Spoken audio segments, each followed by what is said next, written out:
Okay, so half the channels on YouTube that talk about writing have done videos at some point about strong female characters, and I promise I wouldn't be doing a video like this if I didn't have something constructive to add.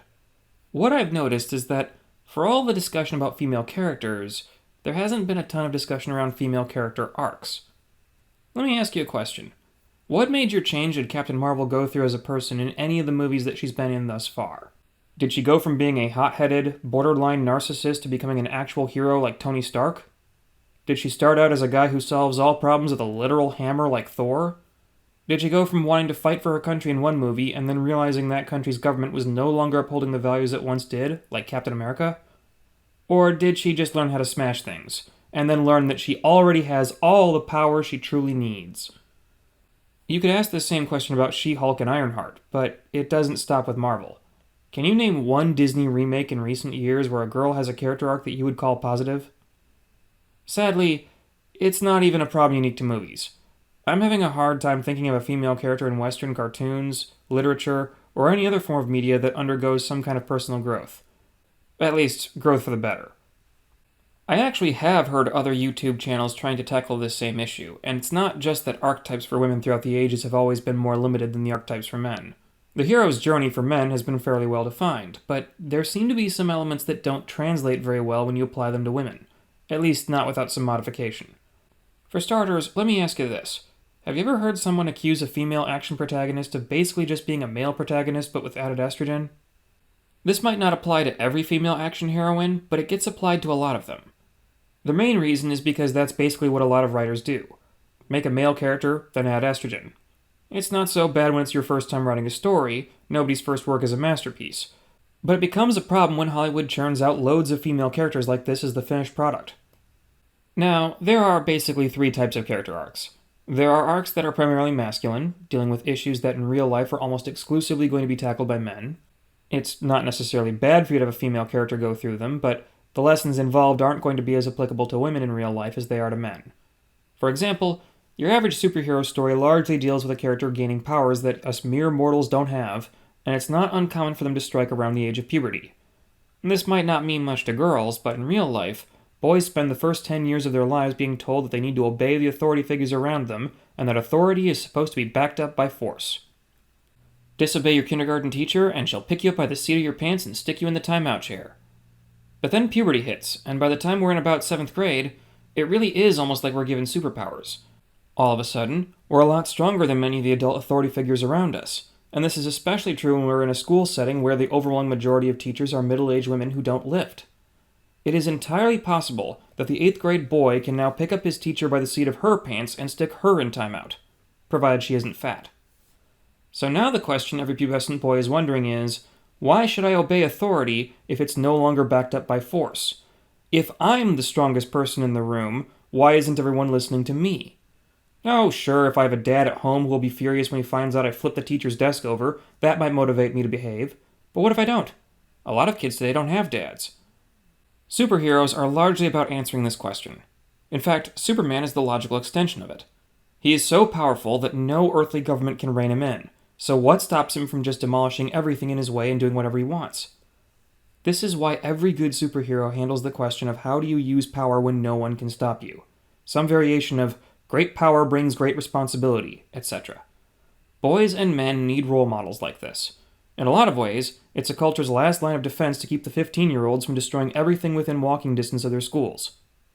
And while this shouldn't need to be said, apparently it does, the default action hero in fiction is male because the default action hero in real life is also male. Just look at which sex is more likely to join the local fire department, if you need a non-violent example. Now, can women benefit from stories like this? Yes, they can.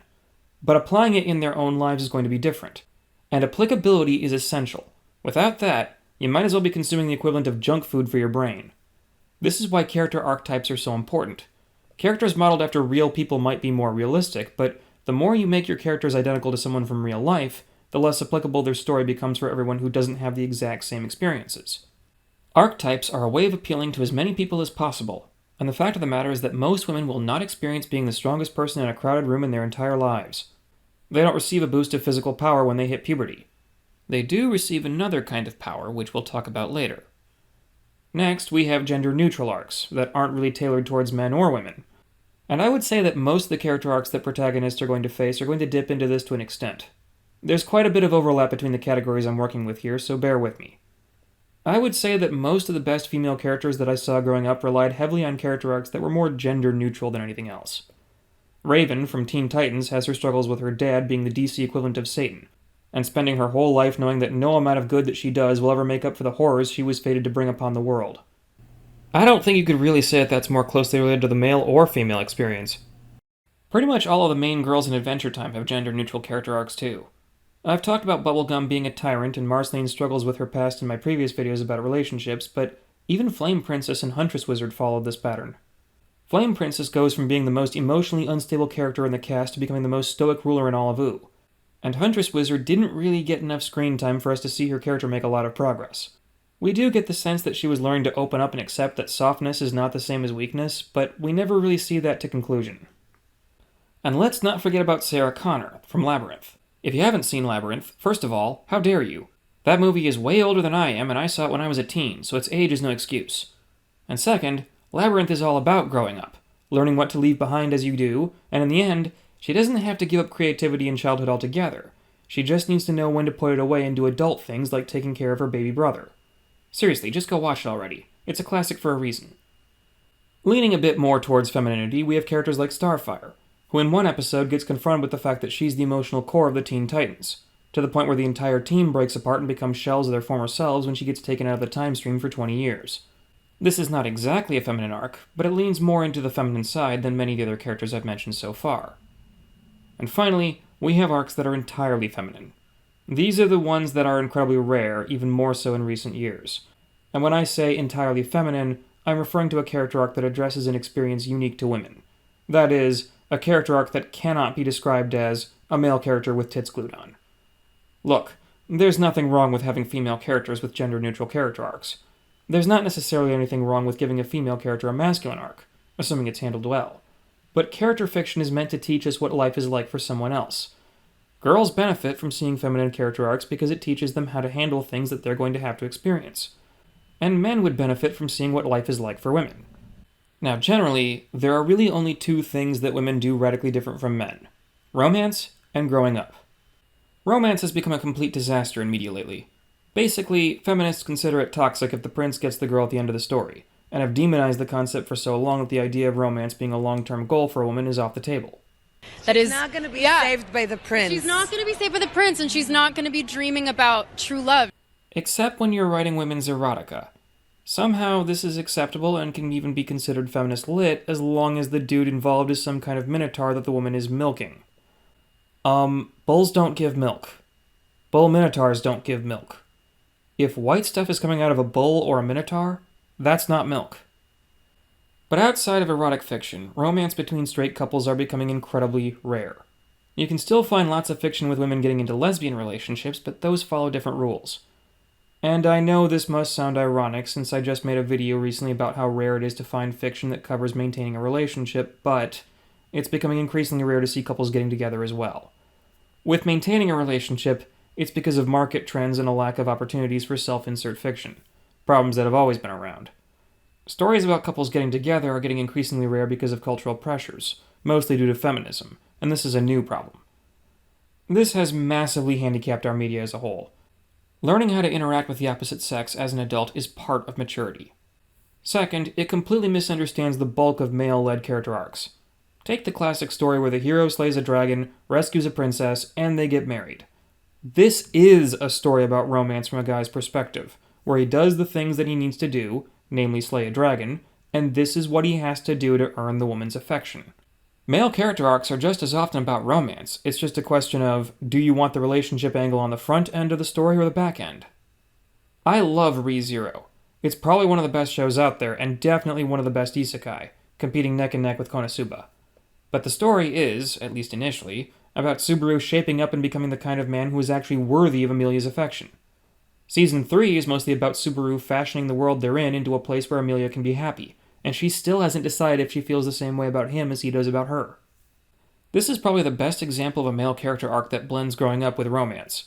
Part of why it is so good is because of the message it sends to young guys, a positive one about the importance of balancing what others want with your own goals. Not to the point where you forget your goals altogether, but to the point where you can work with others to accomplish their goals as well, and those people will then, in turn, want to see you succeed. One thing that I know caused a stumbling block that some writers are still tripping over to this day is the Bechdel test. If you don't remember what that is, first off, good for you, and second, it's where you check if a movie or a book or whatever has two female characters who have a conversation about something other than a man. The entire idea being that men in stories usually talk about all sorts of things with each other that don't directly involve women, while women in stories usually only talk about men. The first problem with this test is that Sir Mix-a-Lot's Baby Got Back passes with two women saying, "Oh my god, look at her butt." The fact that this passes the test, that right there should tell you how useless the test actually is. But the second problem is that this test only makes sense if you have no idea how men work, or why we do the things that we do. Like with Subaru, most of men's actions are either directly or indirectly related to being worthy of a woman's affection, or in maintaining some kind of order in the world so as to keep the women safe. When men talk about business, we're indirectly talking about the means by which we make money to attract a wife. 90% of civilization is just peacock feathers. Meanwhile, women discuss men primarily because for most of human history, they were dependent on men to provide and protect. There's probably someone who will listen to this and start typing about how women totally don't need men, and how women used to be able to do all of the agricultural work by themselves, as with my last video about women in historical fiction. So, because it apparently needs to be said, take a quick look at some of the countries in Eastern Europe that used to be part of the Soviet Union. Especially the ones that you've probably never even heard mentioned in the news before, like Estonia. Due to the fact that communism sucks, there's a lot of communities in that region that never industrialized, and so they still farm using agrarian methods even to this day. And in these countries, the reality that women can't do the farm work without help from a man is just not something that they can get rid of by typing words into a keyboard. Probably from a room with centralized heating and a stable Wi-Fi connection, which is where you're probably listening to this video now. In fact, it's not uncommon for some of these countries to either have, or have had until recently, a cultural attitude that men were more valuable than women, because a man could feed himself and support others while a woman couldn't.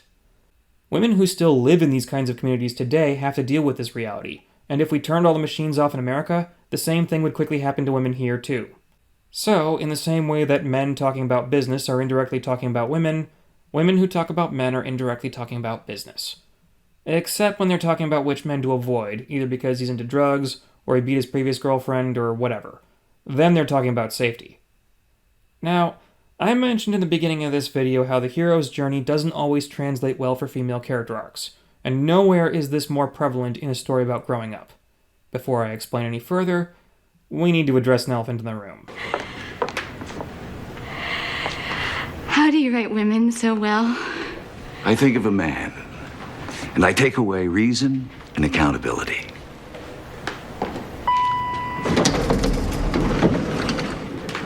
If you've been watching my videos for a while, you probably already know that this is a joke that's been around for at least 3,000 years. Maybe even longer. A joke doesn't have that kind of staying power if it isn't funny.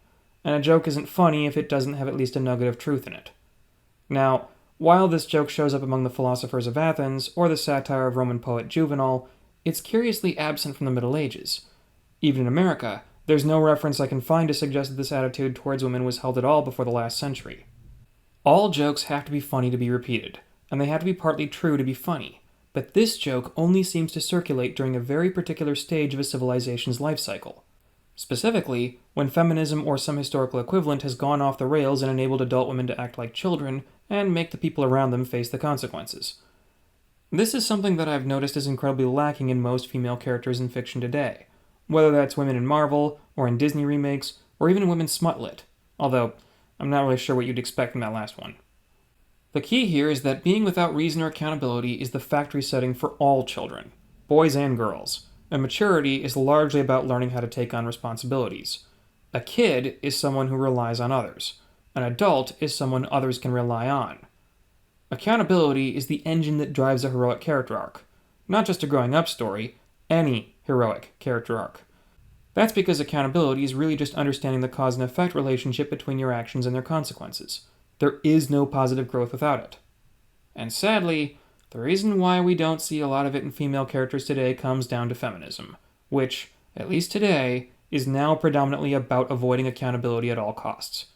I get that there are arguments to be made about whether feminism was always like that, but today, there is no argument. Not anymore. You might notice that I keep saying that accountability is essential for things like positive growth or heroic character arcs. That's because if you're writing a villain, or a similarly evil character, a lack of accountability can actually make a great story about a person falling to villainy because they refuse to take responsibility. Ever notice how a lot of modern female heroines act more like villains than actual heroes? This is why. If you're trying to write a character arc about a girl becoming an adult woman, the questions you should be asking are things like, what is the call to adventure? What kind of person would serve as a mentor for a story like this?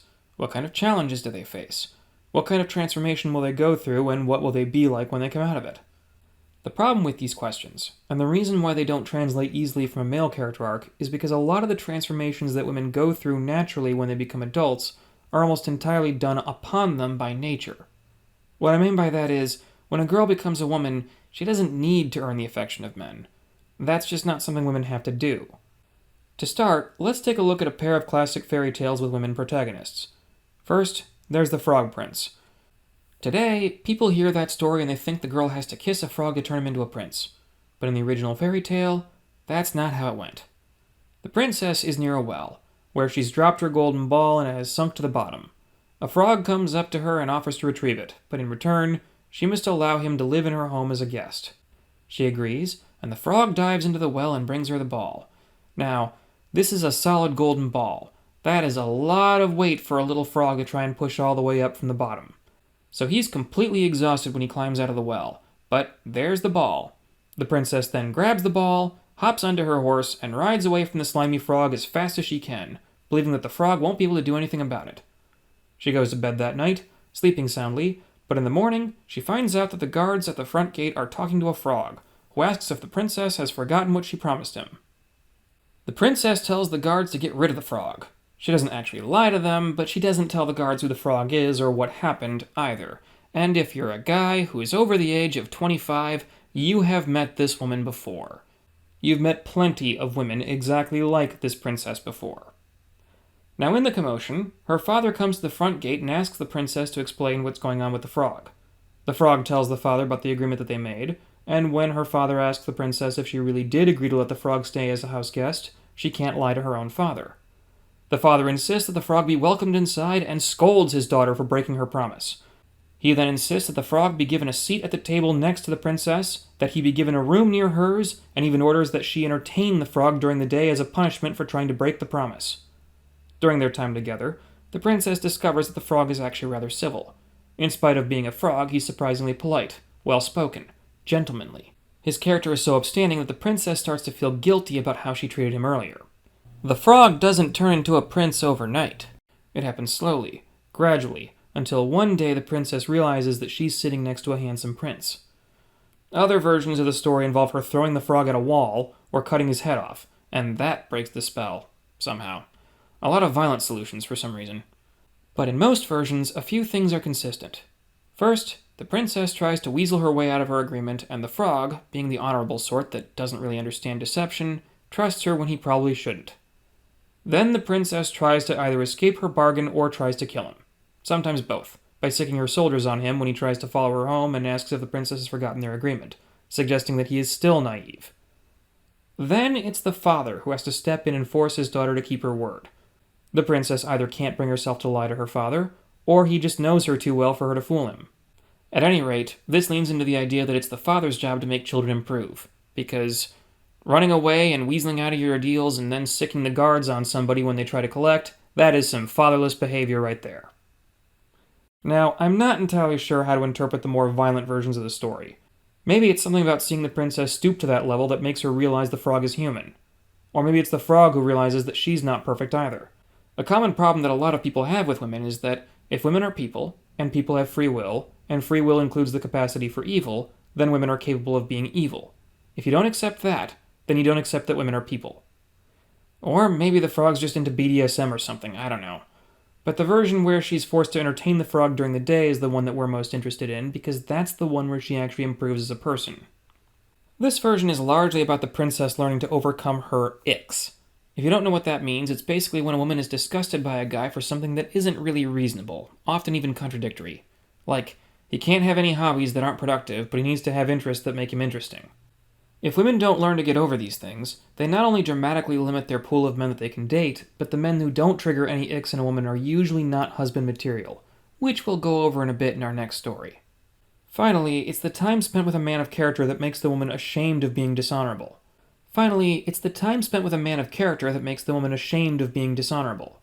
Her dad might force her to do the honorable thing when she doesn't want to, but it's the presence of a man with integrity that makes her want to be a better person even when her dad is not around. Notice how in this version, it's not really the frog who undergoes a transformation. It's the princess. Now, let's take a look at another fairy tale, and this time we're going to focus on the Disney version, because Disney actually improved on the original formula here. That's in the animated version. The live-action version's a disgrace. In Beauty and the Beast, Belle gets confronted by two very different men with issues that need to be sorted out.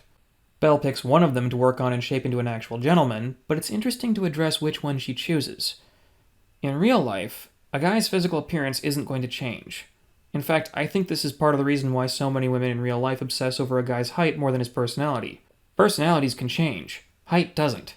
A girl can theoretically get a tall guy to alter his personality to match her desires, but a short guy with a great personality isn't going to get any taller, no matter what she tries.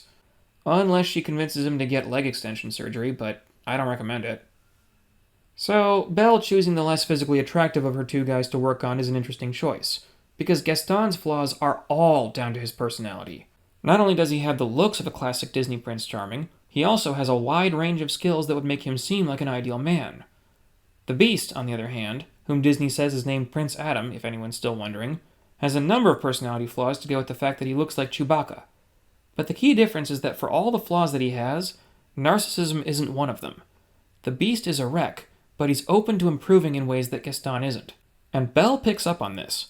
Her arc isn't easy to see at first glance, but Belle doesn't initially notice any difference in the Beast's personality than she does in Gaston, and she can't stand either one of them at first. She only starts to recognize the difference after seeing the Beast make an honest effort to connect with her as a person, offering her things that she actually wants, like the library, instead of things that he might think that she should want, the way that Gaston does. It's weird comparing Disney from the Renaissance period to the slop that they churn out today. Now the message in every movie seems to be, girls, you can do anything, you just need to be born with superpowers. Or I guess in the case of Marvel, just have superpowers given to you, like in a car accident with She-Hulk. Look, lots of women have a power fantasy about being so strong that no one can assault them on the street, and that's normal. But have you ever noticed that none of Marvel's heroines ever seem to be expected to be responsible with that power? I hope this video has laid out why and how we've lost the women of fiction that we used to have, and what we need to do to make good ones again. And I'm still hoping that one day I'll get to read or see a female character go through an arc as good as Subaru's from ReZero. Who knows, maybe I'll have to write that one myself.